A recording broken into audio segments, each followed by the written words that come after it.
Magandang balita. Yes. Alright, magandang balita po ito. Sige, girl. Eto na muna, nakausap po natin ito noong December 9, mga kapatid, nito lamang yung Lunes. At meron po siyang update agad sa atin kinabukasan. Unang update niya sa atin, pinakita niya po yung kanya na ikwento na pwesto sa palengke. Nagtitinda po ng gulay. Etong si Rubini Casagansan, mula po sa Manolo Fortich, Bukidnon. Bukod po dyan sa pagpapakita ng video ng pwesto sa palengke, pinakita rin niya yung kanilang mumunting tirahan. Hindi ba kung saan makikita rin po sa gilid, nagtitinda po gilid ng bahay nila, no? Nagtitinda rin yung kanyang mga magulang ng gulay. So siya meron siyang pwesto sa palengke na inuupahan niya po. Every week po ang bayad niya sa upa na iyan. Ang mister niya naman po, tindero din.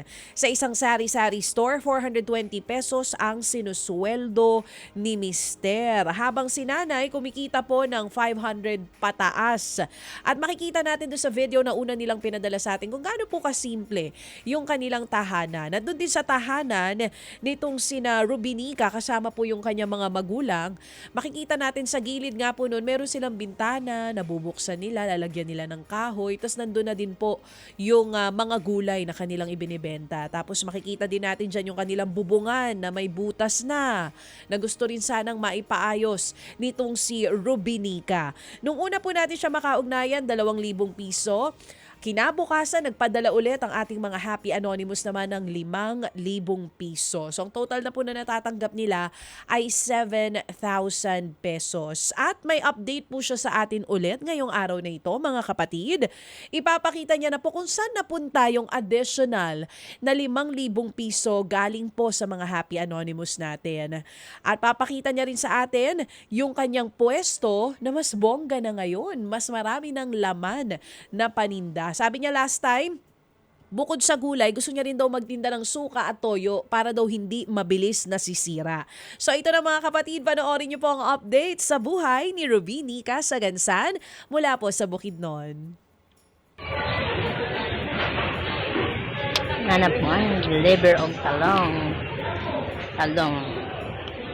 Dami. Isang sako ng talong yan. Akong delivery. 38 kilos na siya. 38 kilos. 35 ang kilo. Ako nang i-arrange karon, pandungag sa tinda. Ito yung naripa kong uling, hindi pa natatapos. Tatapusin ko to mamaya. Ang hapon, mo na yung update karon adlaw ha. Mo na akong karon. Para, may pang kuan ganina sa pampalit. Ang pansit, ang bihon, mga toyo, black beans, itong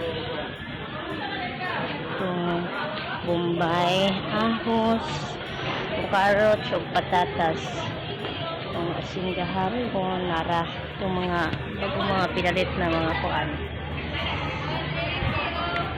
Hindi ang bagong update sa tindahan.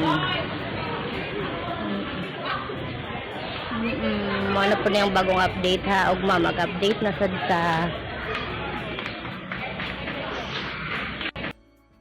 Ito po yung mga resibo ng pinamiling gulay at paninda nitong si Rubinica Casagansan. Ayan, kitang-kita no, kung magkano po yung kanyang nagastos. At masayang-masaya yung ating mga Happy Anonymous dito po sa bagong update ni Rubinica sa atin kung saan tinupad naman niya po yung kanyang sinabi. At ito may video pa po tayo. Mga Happy Anonymous na naghatag sa katong kwarta na akong ipagkapital sa tindahan, o salamat sa inyong programa na gatabang sa mga tao na sama na ako na nangailangan, o kay DJ Chacha, Certain, o untag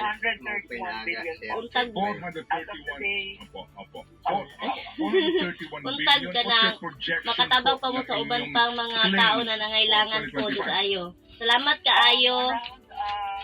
Daghan kayong salamat.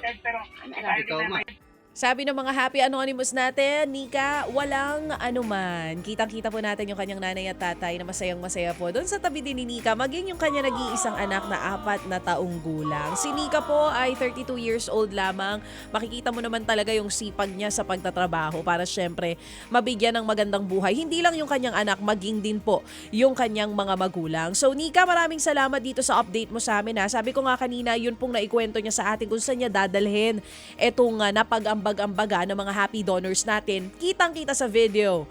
Wala, kumbaga talagang napunta po dun sa kanyang mga paninda sa palengke.